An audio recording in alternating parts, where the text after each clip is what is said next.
Hello, and welcome once again to the Dental Marketing Mastery Series. This podcast is brought to you by dentalwebcontent.com and New Patients Incorporated. I'm Howie Horrocks, the founder of New Patients Incorporated. Along with me once again is my friend and partner and the president of New Patients Incorporated, Mark Dilatush. Hello, everybody. This is Mark Dilatush from New Patients Incorporated. And I know normally you hear my partner, Howie Horrocks, because he's got a beautiful voice for radio. He's got such a wonderful, sultry voice. But you're not going to hear that sultry voice today. It's because Howie's fine. He's back at the office. He's busy. I have a special guest. Lee Buzard is one of our senior advisors here. And we had a special subject for a podcast that came up last week, right, Lee? Yes, sir.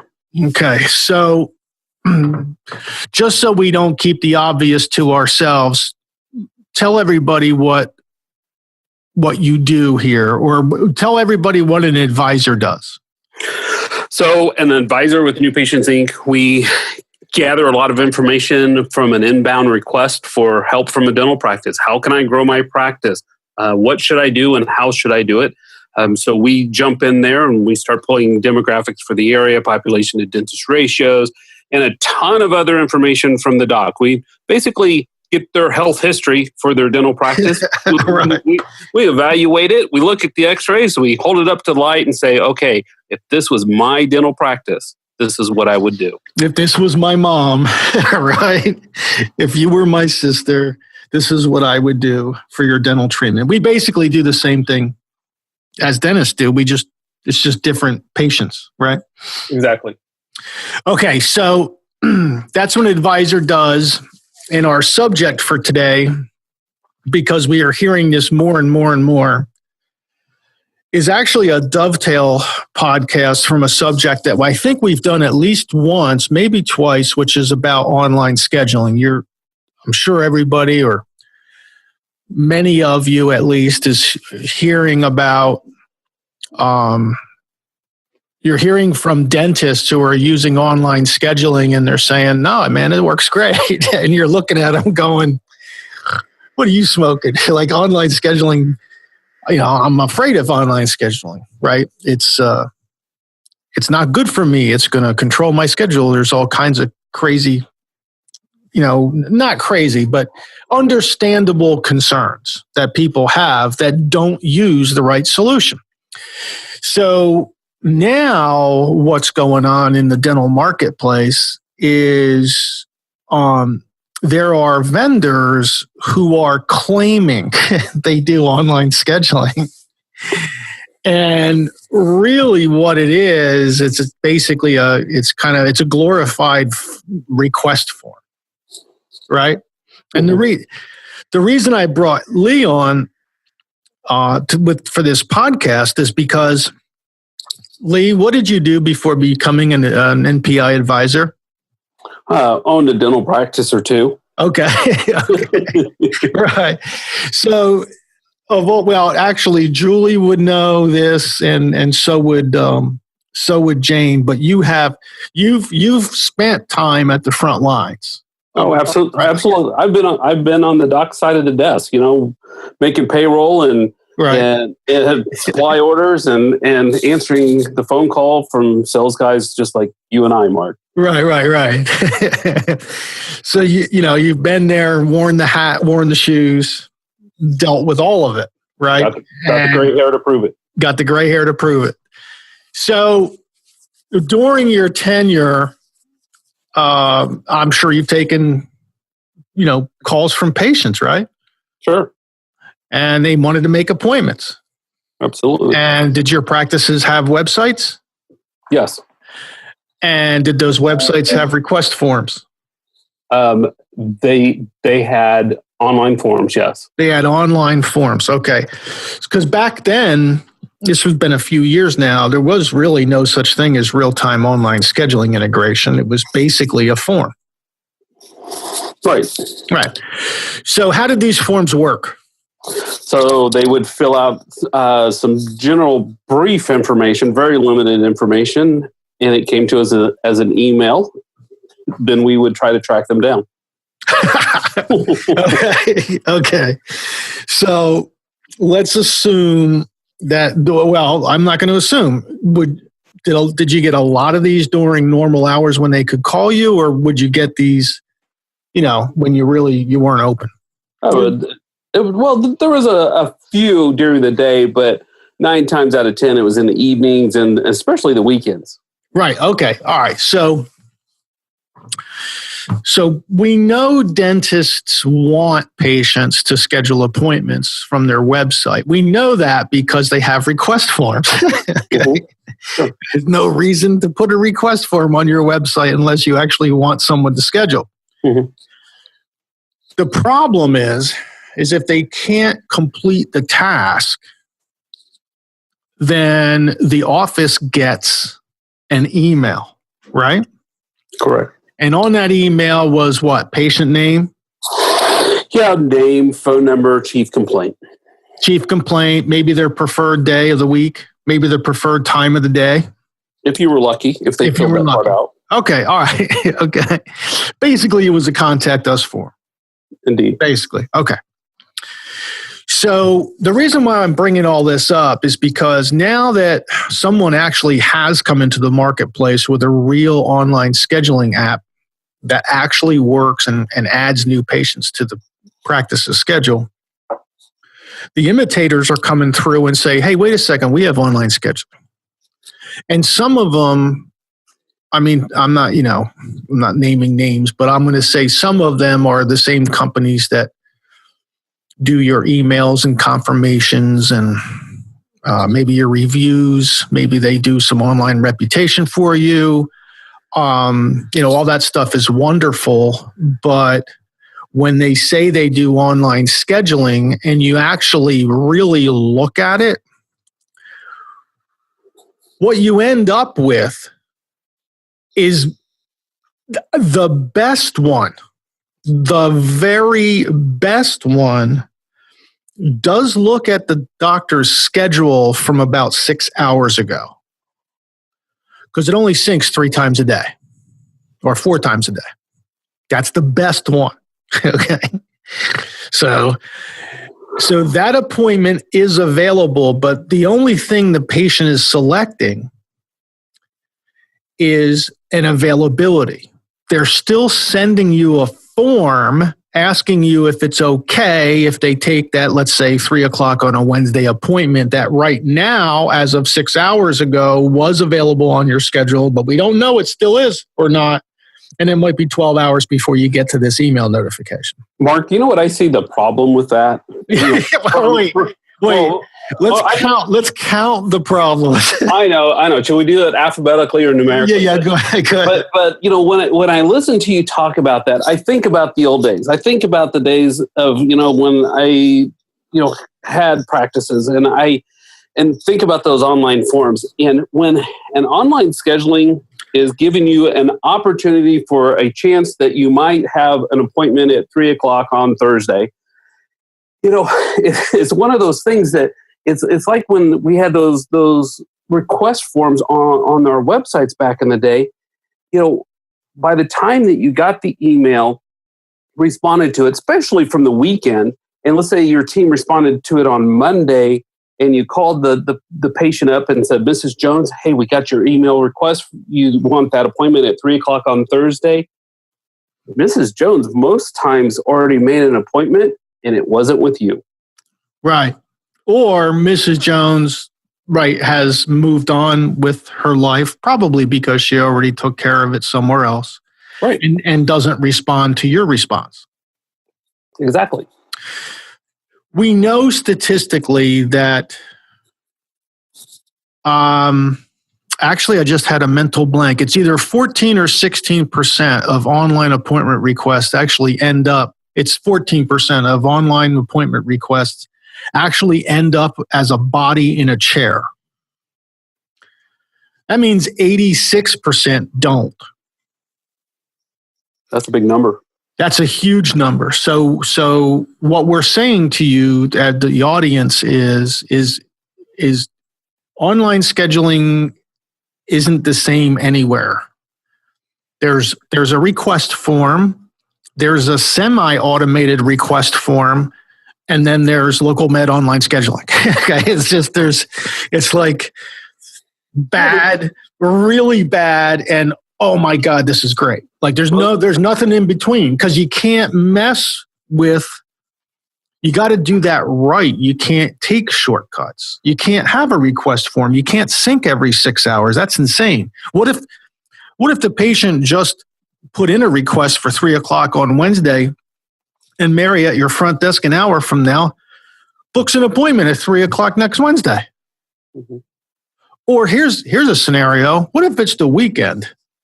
And what if you had an opening on Monday and the scheduler read that and the opening happened to be 9 a.m., your first hour.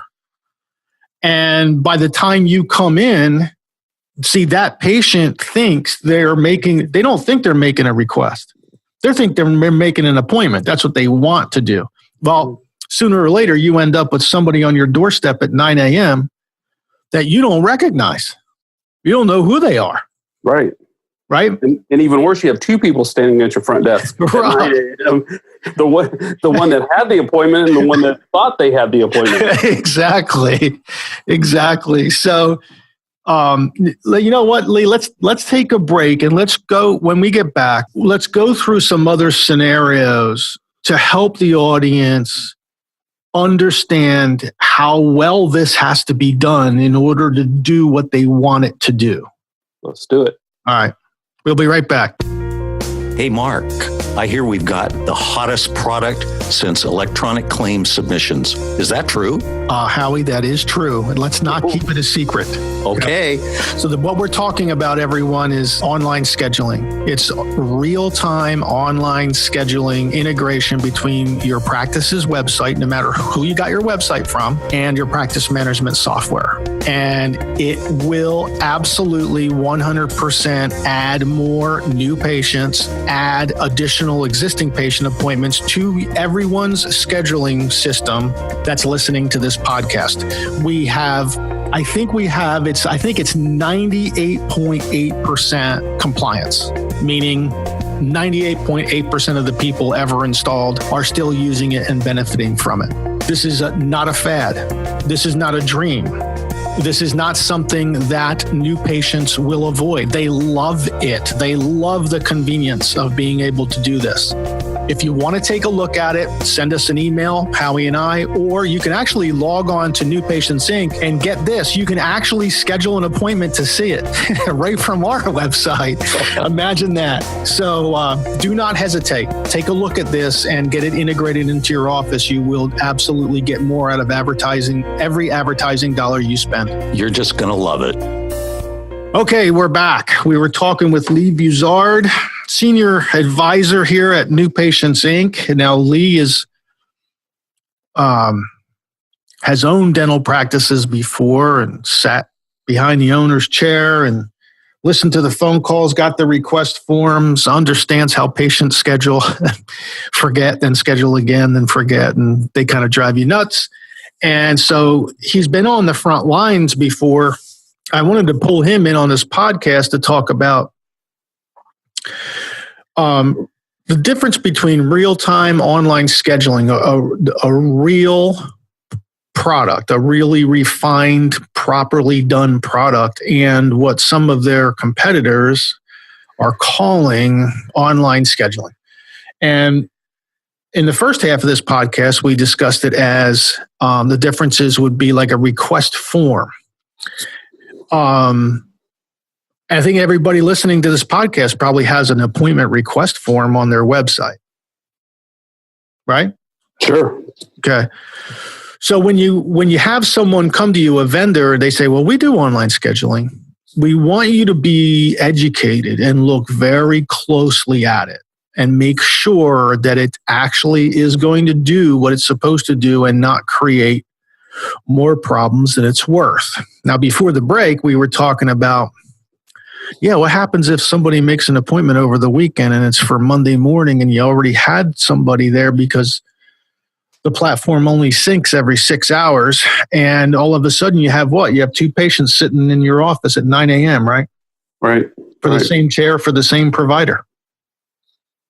Right? Indeed. Easily. There's also there's also the issue of having to reach back out to the customer in order to close the deal. Now, let me be very clear. All of our online scheduling clients, we always recommend they call the patient, preferably the minute that they're on your website making their appointment, to welcome them to the practice and onboard them. So we're not saying that you get online scheduling to get rid of phone calls. That's not what we're saying. What we're saying is that from a patient's perspective, when they go to reach out to do something, here's a good example, a plane ticket. If you went online to united.com and you put a flight request form in and you had to wait a certain period of time to see if you could get your seat on that flight, nobody listening to this podcast would book another airline ticket online. You wouldn't do it. It doesn't make any sense. You can't get the task done. No, you want everything in live time. I mean, Mark, you and I travel a lot, and when we travel, sometimes flights change, weather and whatever, and we need to move our flights in live time. So what do? We grab our phones or our laptop or tablet, and we're literally moving that appointment in live time, making that adjustment, making that appointment to get where we need to go. Right. So that's the way it's supposed to work. So when it's 8 o'clock on a Friday evening, get a chance to sit back, a little glass of wine, get to 3 or 4 of these leftover tasks for the week. Mom doesn't want to start to finish a task. Mom wants to finish the task, okay? She doesn't want to put a request form in knowing that she's going to get a call back on Monday, and by that time, it's going to be another task for next week.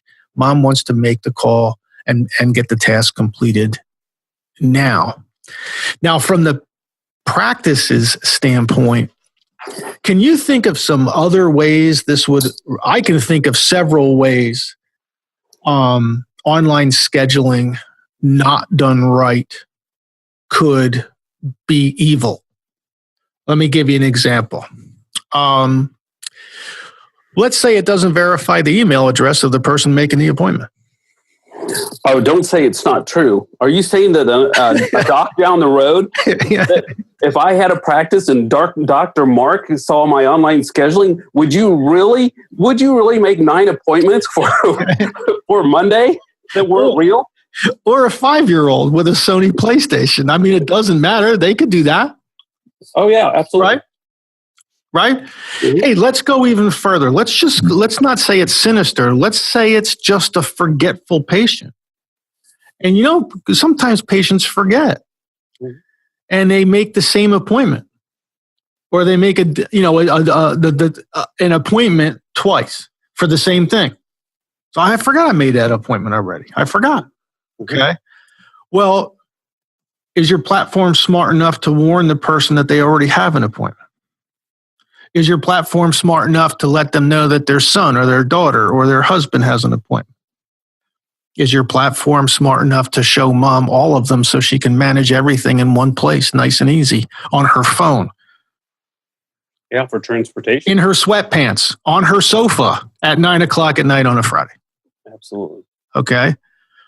There are so many bad things that can happen to a dental practice through an underdeveloped online scheduling platform that it makes the real one look kind of amazing, right? Well, it's the difference between sending all the MetLife forms in one big fat envelope on Friday with a stamp and sending them through electronic claims. Right, exactly. Right? Exactly. I remember those days. Here's another one. I got another one for you.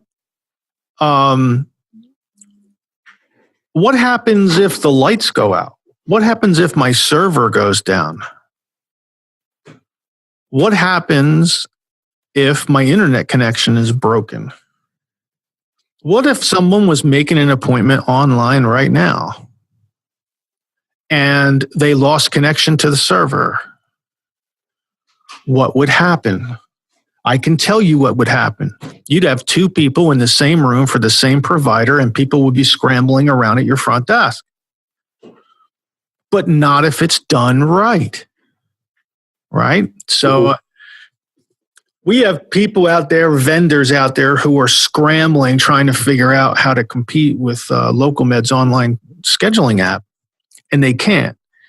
So they're calling these glorified request forms online scheduling. So the purpose of this podcast,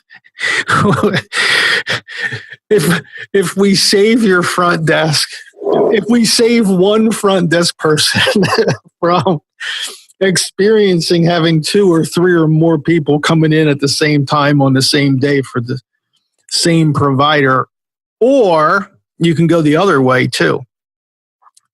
If it doesn't make the appointment with the right day and the right time and the right provider and doesn't confirm it properly and doesn't confirm the email address, and if it's not convenient for that mom or that consumer, they're not going to value it. I mean,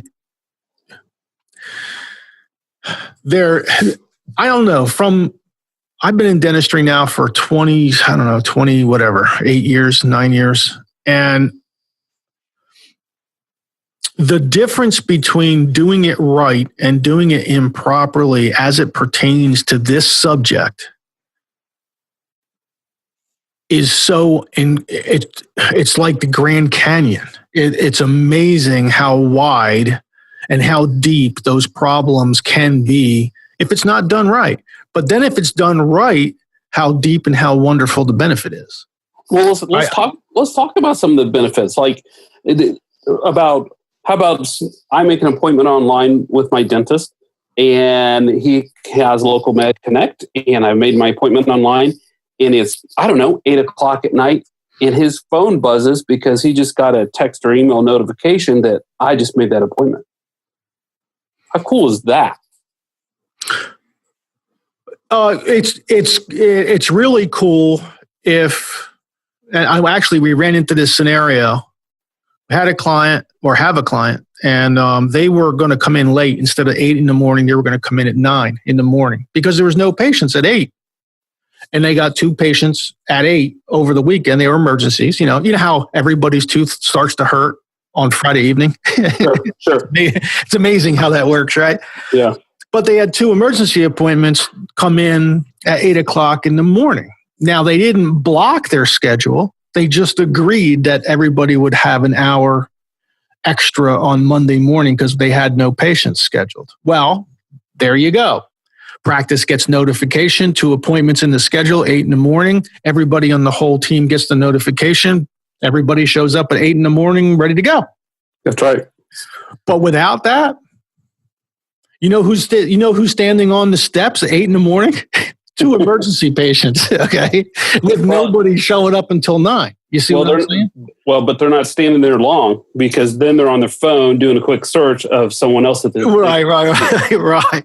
So anyway, no, that's a very good example. Here's our point. The point to take away from is if you're going to do this, and this is 3,000 or 4,000 practices in the U.S. so far. There's tens of thousands of practices that need to do this. So choose your own time. It doesn't have to be this week or this month or this year. Obviously, you benefit more by being the early adopter than the middle adopter. That's up to you. But when you do this, take the time to look.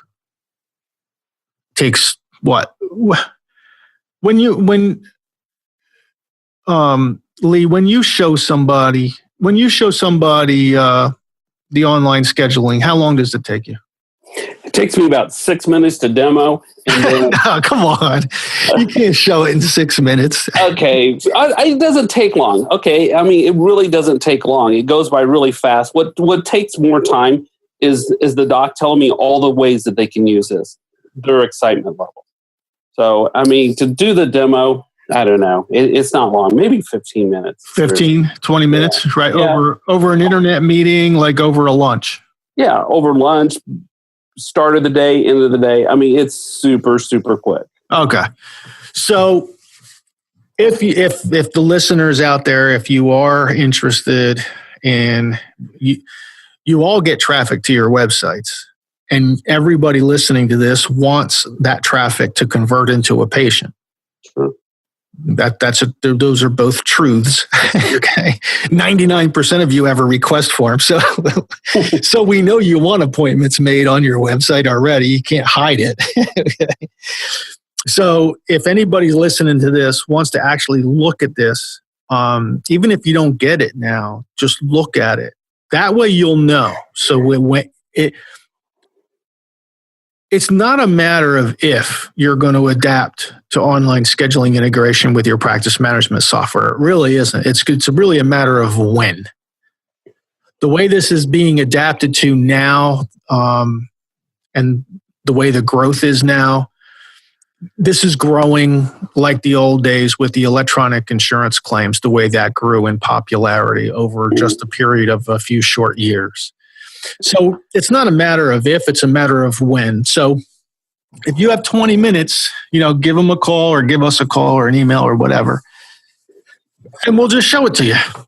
And then you choose when. But if you're like 90% of the people who look at it, you're a little nervous at the beginning.